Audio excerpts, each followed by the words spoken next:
The sentence is the basic unit of written communication. It is a word or group of words that express a complete thought, feeling, or idea. It ends in a full stop, question mark, or an exclamation mark. In grammatical terms, a sentence consists of a subject and a predicate. A subject is the part that something is said about. The predicate is the part that says something about the subject.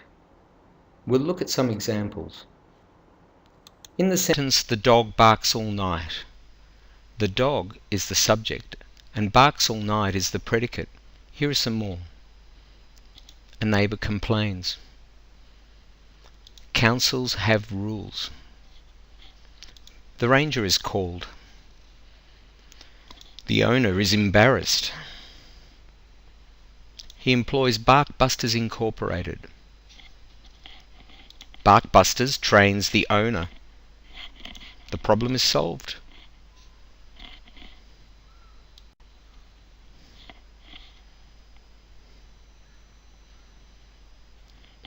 The simple subject or subject word is the main noun or pronoun. For example, in the sentence, the embarrassed owner brought in Barkbusters. The owner is a simple subject. In this sentence, the problem of the barking dog was solved. What is the simple subject? The problem. The simple predicate is the verb. The neighbour called the ranger. Called is the simple predicate. Councils have very strict rules. Have is the simple predicate. The complete subject is the simple subject plus any modifiers that tell you more about the subject word. The owner of the dog was embarrassed. Of the dog modifies the simple subject noun owner. The owner of the dog is the complete subject. The angry neighbour phoned the council. Angry modifies the simple subject noun neighbour. The angry neighbour is the complete subject.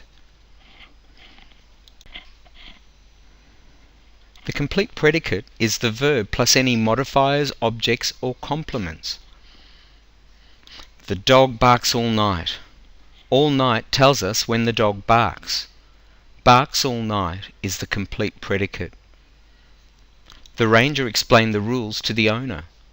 The rules to the owner tells us what the ranger explained and to whom.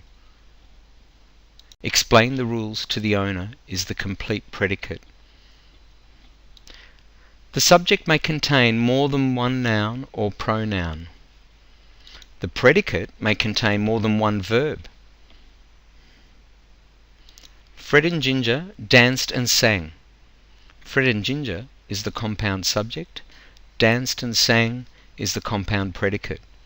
Here are some more. You and I should kiss and make up. The old tabby cat and the young puppy played and fought all day. Grammar and punctuation both assist and frustrate writers.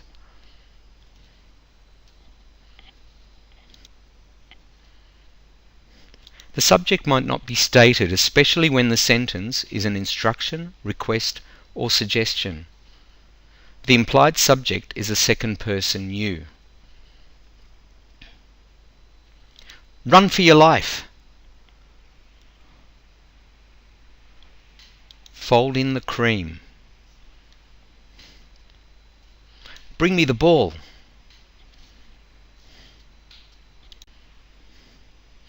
The subject might not always be at the start of the sentence.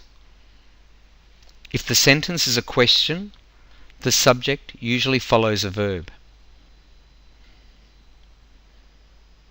Are you hungry? Is an inversion of you are hungry. How about these sentences? When will my mother let me grow up? And how do I get to the station? My mother, I. Sometimes a sentence starts with a modifying word or phrase. Now the fun starts. Look at these sentences. Over my head hung a huge hairy spider, and after many years his father returned. Huge hairy spider, his father. Sometimes the order is inverted for effect. Happy is the nation that has no history. What a big nose you have. In grammar, an expletive carries no meaning but has a grammatical function in the sentence. A sentence might begin with an expletive that fills out the sentence. It's not a subject, it introduces a subject. Sometimes it is called a false subject. Here's an example of an expletive construction in a sentence. It is imperative that you meet the deadline. Now we will rewrite the sentence by starting with the subject. You must meet the deadline.